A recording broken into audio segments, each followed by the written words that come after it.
Hello, everyone. I'd like to welcome you today to our Security Operations Center demo. We're going to walk through what the value is of our SOC and talk to you about some of the services and kind of show how our SOC supports you on a daily basis. So with that, let's go ahead and get started. So looking at the value our SOC brings, the first thing we do is 24/7, we're eyes on looking at your environment. We're able to evaluate suspicious behavior, deal with that behavior in many cases, quarantine it, process that through our analysts who actually are eyes on watching those threats, watching the things that happen inside your environment around the clock, choosing decisions, determining whether there's actions we can take to help protect your environment, engaging your team, engaging you to let you know about the steps that need to be taken, in many cases asking your permission for different steps, but protecting and always being eyes on inside your environment as we're remediating situations, disconnecting machines, rolling back threats, taking different actions on your behalf inside your environment. So what I'd like to walk through today is an example of some of those processes and what they look like. So I'd like to do that by telling you a story. Today, I'm going to introduce you to Marnie Tate. Marnie is a new HR resources specialist at her company. She's just been hired, and in her first job that she's brought on is to fill some of the open job positions that she has. So she's gotten out on the web, she's looked on LinkedIn, looked at many different resources, trying to find the right people to fill these important positions inside of her new company. In doing that, she stumbles across Yuri Zergoff.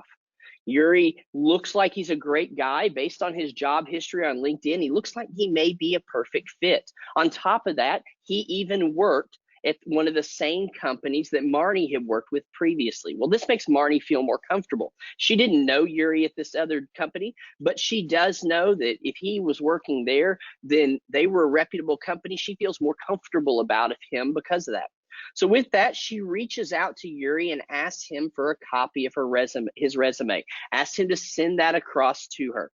So he sends that across. She receives that in her email, and then clicks on the link he sends her to open up his resume to start evaluating it. Well, at this point, nothing happens. His resume doesn't open. Marnie doesn't see anything major happening on her computer. Well, she's a new employee at this company. She doesn't want to be that person who's constantly reaching out to the IT department, asking for help. So she tries to solve the problem herself. She reboots her computer. She reopens her email. And now she clicks on the link again to try to open Yuri's resume. Once again, nothing happens. Well, at this point, Marnie is a very busy person. She has a lot on her plate as she's trying to ramp up inside of her new organization. So she's going to continue on with her day and then come back to Yuri later to help him get his resume over so that she can look at it further. So what we're going to do is we're going to help Marnie with her job today. And one of the first things that Marnie has to do is take her company's new logo and get it loaded up to a number of their different websites and tools they use inside of her HR department to communicate with the internal employees, both from their time card standpoint, from their scheduling standpoint, and many of the services that the HR department delivers to them. So what we're looking at here is Marnie's desktop, and you can see the new logo up here in her pictures folder that she can start to work with. So what we're going to do is assist her with her job. So we're going to come down here, we're going to open up Internet Explorer, and we're going to click on this link here on her toolbar. We can see that her IT department, as part of her new job, has created her some shortcuts to some of the different systems that she uses on a regular basis. In this case, the HR website, where she needs to load up this new logo. So we're going to click on that for her. We're going to let that load, and we're going to start working with her to help assist her in that process.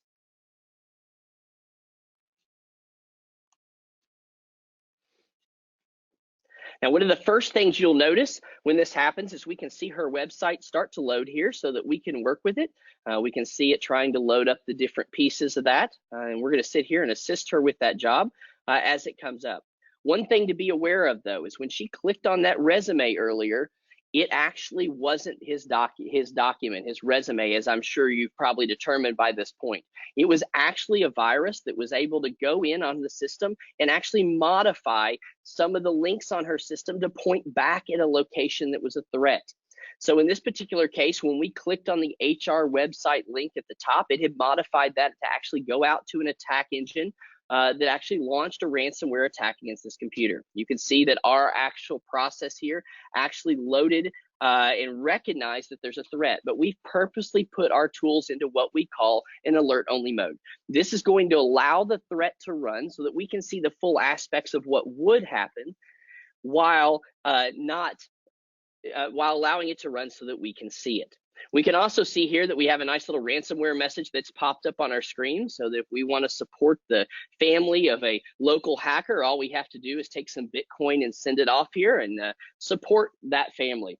But at this point, what we're going to do is we're going to actually close the browser and actually look at another part here of what's going on. So as we look at the screen, we can first of all see all of Marnie's files are encrypted here. Well, obviously not something Marnie wanted to have happen when she started her day today. She's actually panicking at this point. Now she's picking up the phone, calling the IT department and asking for help.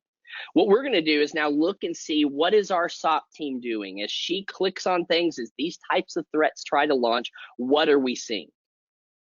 So what we're looking at now is the console that our SOC team would be looking at as they start evaluating and looking at the threats. We can see on Marnie's computer here, as she tried to run these attacks, that it launched a couple of different instances. One of them's an exploit, another one's a Trojan attempt on this system. We're going to evaluate this exploit attempt that came through in an Explorer here, we can see, and look at that together as we look at it. Again, all these things were able to run because we put the system into an alert-only mode. As we look at that, our SOC engineer is going to start evaluating the threat as it came up. First of all, we have some just basic information about the system. We can see what user was actually logged in when this attack ran. We can see the version of the agent, just some basic information, and when the threat was identified and reported to the system. We can also see what detection engine inside of our environment was able to notice this threat. In this case, it's the anti-exploitation fileless engine, because this is a script-based attack that came through the browser, which is what a lot of different tools struggle to be able to identify and stop. Our tool is able to see that, identify it, and stop those kinds of attacks in real time as they happen. We can also see over here some indicators of compromise about this specific threat and what happened. We can see that it injected some code into the browser as that ran. The next thing our engineer would start doing is looking at some of the information about the specific attack. So first of all, we can see here that it reached out to some different places around the world as it ran. Most likely these are calls home to be able to get the control keys and the things to be able to encrypt the files in the system. We can also see down here in the bottom, down here close to where Antarctica would be, that we actually have a dot. This means that there was lateral attempts at movement across the system as it tried to reach out to other computers and encrypt other computers on the system. The next thing our engineer would do would be dig down a little bit deeper. What are some of the just top level information about this threat as it tried to run? We can actually see the types of operations that were run, how it rated this specific attack, how many files on the systems were actually touched. You can see in this particular case, over 2,400 files were touched. This is very indicative in many cases of a ransomware attack as it tries to go out and encrypt files across the system. We can also see how many processes were involved, how many network connections were attempted to be made, and then lastly, how many registry keys were modified, added, or changed in this process. I want you to remember that because I'm going to come back and talk about that in just a second. The next thing our engineer would do is dig down into what we call the attack storyline. This gives us a full picture of everything that happened from the moment Marnie clicked on that link and it started running. What happened? Where did it come through? We could actually evaluate all the different pieces, what the different calls were as it used Internet Explorer and launched that attack and came into those pieces. What were the specific events that were involved with it? The files, the processes, the network connections that were made at each point as it reached out to its command and control server as it tried to go into those different aspects of the system. One thing I always like to point out here as we look at it is always this vssadmin.exe piece, which in this case was step 10.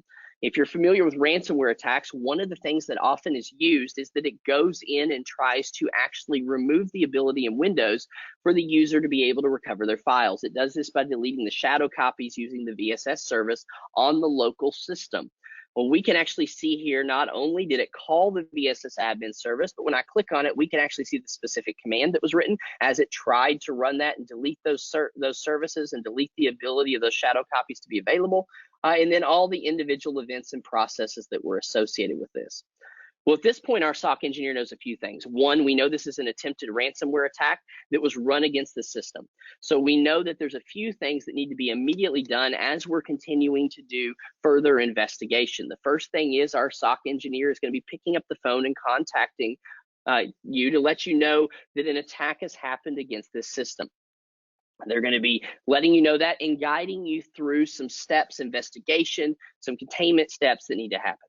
Another thing our team member is going to do is actually run what we call is a disconnect command on this system. This is to make sure that it's not able to spread this attack any further than it already has as it goes through the process. Again, we let this attack run. Normally, this would have been stopped immediately when that pop-up popped up on Marnie's computer down in the bottom right. But in this case, we're using this as an example to look at.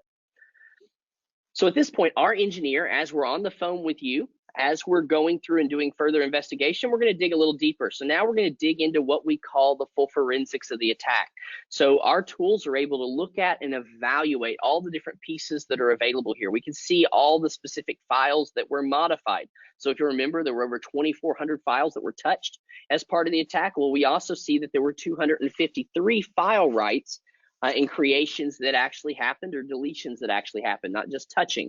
So we can come in here and see all the detail about as it wrote the different encryption files and what that looked like. We can also see the individual registry keys that were modified. Now, if you'll remember earlier, I mentioned there were 2 registry keys that were changed. This is where I wanted to point out to you a little bit more detail. We can actually see which registry keys and what they were done. These particular ones are called auto-run registry keys, meaning they come into effect when Windows is booted.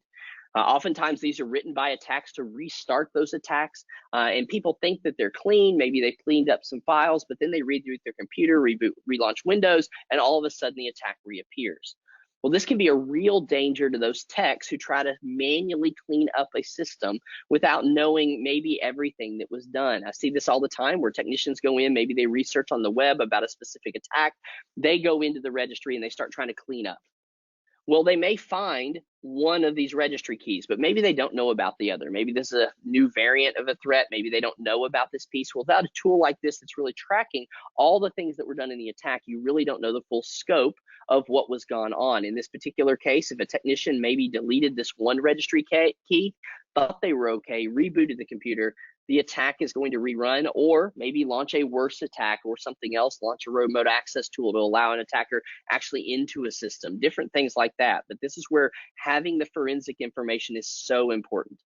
Also, we can see down here, if I look at the processes, we can see all the individual processes that were involved, what they ran. So again, it gives our engineer the full ability to really understand the full aspects of what happened. And with all the experience that our engineers have in dealing with these kinds of threats every day, all the time, working with our customers, they're able to identify that and see that and bring that back. So with this, our engineer's now going to take a few other steps. The first thing I want to do is come back over here to Marnie's computer. I'm going to open up a command prompt, and you'll remember that we disconnected the system. So I'm going to actually come in here and run a ping command just out to one of Google's DNS servers to show that I cannot ping. Now I put a -T on the end of this. This is going to leave this running as we continue to take our further remediation steps, so we can see ultimately when I reconnect this machine, the connection come back. So with that, we're going to go back over here to our control console, and what our engineer is first of all going to do is run a remediation step. This is going to go out and evaluate all the changes that were made by the attack. Now, you never want to do this until you fully understand the scope of what's happening, but this is when our engineer is going to go out and start recovering the system, allow it to be able to be cleaned so that we can go ahead and do further work. So with that, if we come back over here to Marnie's system, we're going to see something happen here. We're going to see that it's going to scrub and clean those registry keys. It's going to remove the message we have right up here on the screen in front of us that's showing the ransomware message because it was written by the attack. So you can see it just went away. This would also clean up all those nasty messages in every folder where it encrypted files that you would normally have to manually clean up. It's just going to scrub the system, pull back all that, stop any processes that were started specifically by the attack to make sure that those pieces are taken into account. The next thing we're going to do is because this was a ransomware attack, we're going to actually go in and do what we call a rollback. That rollback uses some proprietary technology that our tool has that allows us to be able to pull back and recover files from an encryption-based attack and be able to bring those back. So I'm going to go ahead and click on that. We're going to watch that take effect. I'm also going to go ahead and reconnect the system so that we can see that for our demo here. So I'm going to come back over here to Marnie's computer, and we're going to see a couple of things happen. First of all, we're going to see that her files are going to be restored back from that automatic backup that we have in place on the local machine. Second of all, we're going to see that the communication comes back from the device. So we can see we're now pinging out to Google. That now took effect, and this user's back reconnected to the internet. We can also see that Marnie's files were restored, meaning that it was able to bring those back. The user is now back up and running and able to continue working with their day. This really allows you to be able not only to protect systems to stop these type of attacks, but also in the case that, you know, security's in layers, in the case that something does get through, you then have the tools and pieces with our SOC team's availability to make sure that we've removed the risk and understand what those are, to be able to go execute and recover your system and get your user back up and running as quickly as possible. So with that, I'd like to thank you for spending this time with us today as we've talked through some of the skills and some of the pieces that our SOC brings to bear as we're protecting you and your environment and your users as we look at security issues today. Thank you very much.